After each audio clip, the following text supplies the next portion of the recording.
Assalamualaikum warahmatullahi wabarakatuh. Perkenalkan, nama saya Fahri Azmi, NIM 12021022 dari Prodi Teknik Sipil, kelas RA.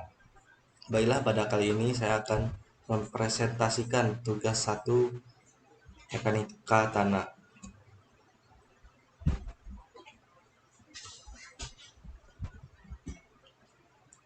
Yang pertama, proses pembentukan bumi. Bumi berasal dari suatu gumpalan kabut raksasa yang meledak dahsyat, kemudian membentuk galaksi dan nebula.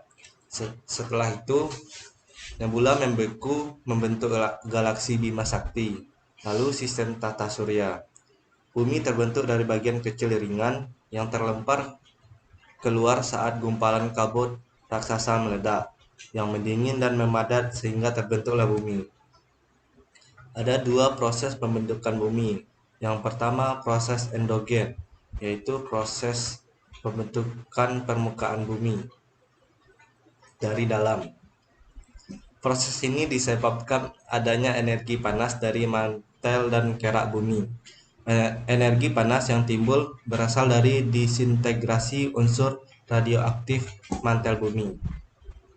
Hal tersebut berakibat pada munculnya fenomena-fenomena alam seperti gempa bumi, berkembangnya benua, munculnya palung samudra dan pegunungan, aktivitas vulkanik, dan pembentukan batuan.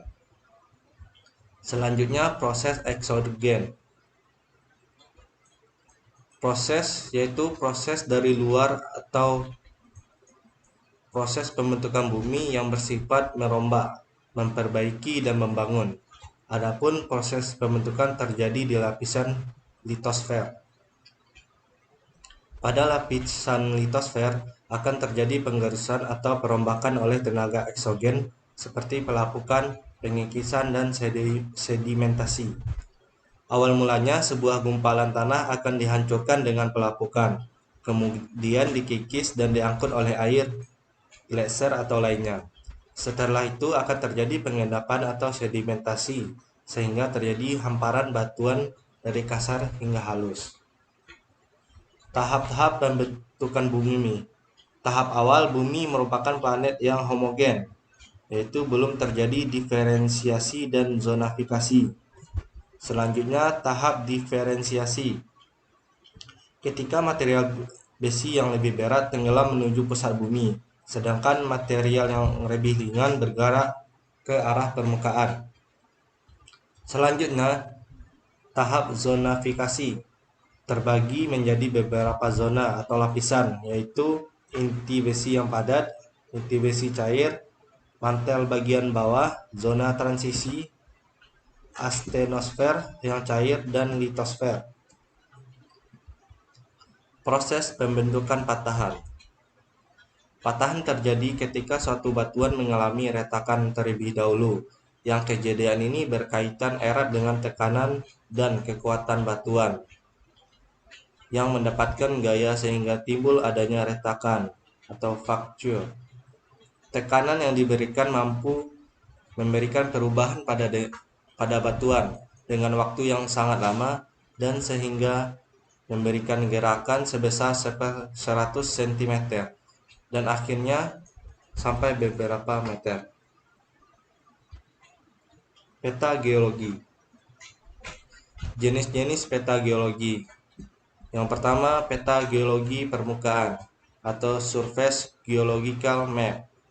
Peta ini bermanfaat untuk menentukan lokasi bahan bangunan, drainase, dan pencairan sumber air dan juga pembuatan jalan. Yang kedua, peta singkapan atau outcrop map. Peta ini memberikan informasi yang berasal dari pemboran serta sifat batuan dan kondisi strukturalnya. Peta singkapan berguna untuk menentukan lokasi ditemukannya batuan tertentu. Yang ketiga, peta ikhtisar geologis.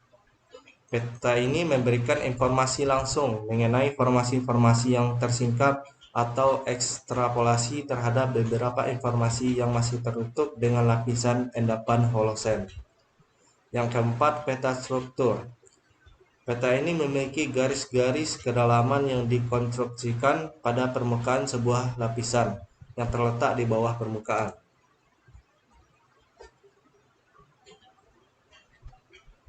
Selanjutnya, proses pembentukan batuan. Pembentukan batuan dimulai dari keluarnya cairan magma dari dalam perut bumi yang mengalami pendinginan dan membentuk batuan beku. Karena adanya faktor angin, air, dan lainnya, terjadilah pelapukan dan membentuk butiran yang lebih kecil. Lalu butiran tersebut mengalami deposisi atau perpindahan tempat ke yang lebih rendah dan terbentuklah sedimen atau endapan. Endapan tersebut kemudian mengalami pemadatan dan terbentuklah batuan sedimen. Lalu karena dipengaruhi suhu, batuan sedimen dapat berubah menjadi metamorf dan batuan metamorf kembali menjadi magma. Namun batuan sedimen dan metamorf tadi dapat langsung terangkat ke permukaan bumi dan kembali membentuk batuan beku. Jenis batuan dan mineralnya.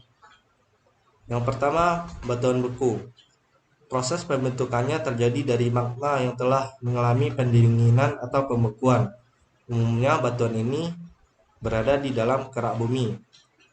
Mineral yang terdapat di dalamnya yaitu kuarsa, mika, feldspar, olivin, dan piroxen. Yang kedua, batuan sedimen. Batuan ini terbentuk di atas permukaan bumi dan terjadi proses pembekuan pada suhu tekanan udara rendah. Batuan ini merupakan batuan yang sudah ada sebelumnya dan terkena berbagai jenis pelapukan.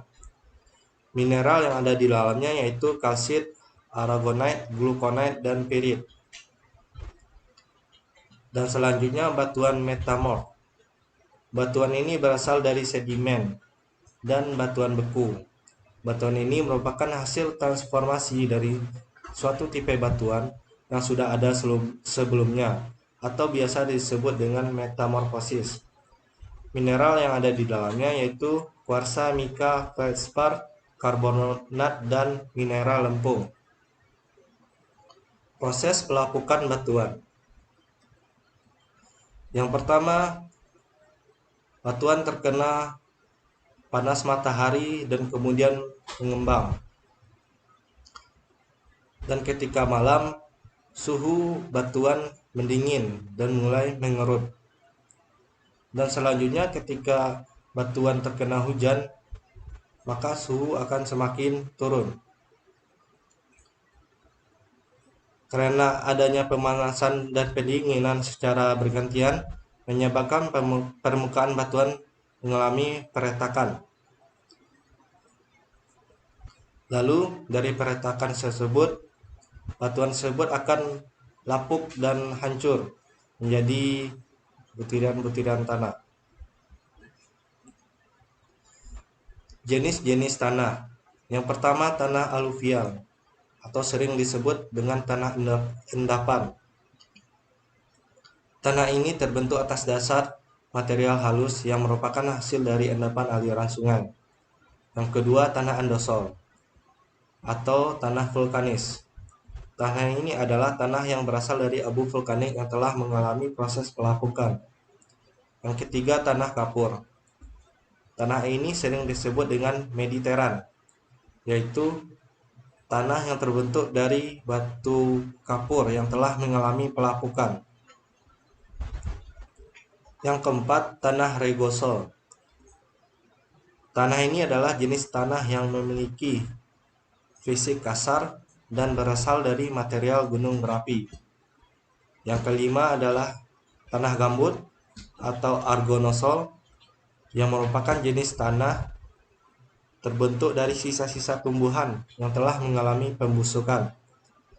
Selanjutnya tanah litosol atau azonal adalah tanah yang berasal dari batuan keras yang mengalami proses pelapukan secara sempurna. Yang ketujuh, tanah latosol. Tanah ini adalah tanah yang memiliki zat besi dan aluminium, di mana tanah ini sangat tua sehingga tingkat kesuburannya sangat rendah. Yang kedelapan, tanah grumosol atau margalit. Tanah ini adalah tanah jenis material halus dan berlempung. Yang kesembilan, tanah humus. Tanah humus adalah jenis tanah yang terbentuk dari proses pelapukan tumbuhan, sehingga tanah jenis ini mengandung banyak unsur hara dan mineral yang subur. Selanjutnya, tanah laterit. Tanah laterit adalah jenis tanah yang berwarna seperti merah bata, yang mengandung banyak zat besi dan aluminium. Sekian, terima kasih presentasi dari saya. Saya ucapkan terima kasih. Saya akhiri. Wassalamualaikum warahmatullahi wabarakatuh. Ya.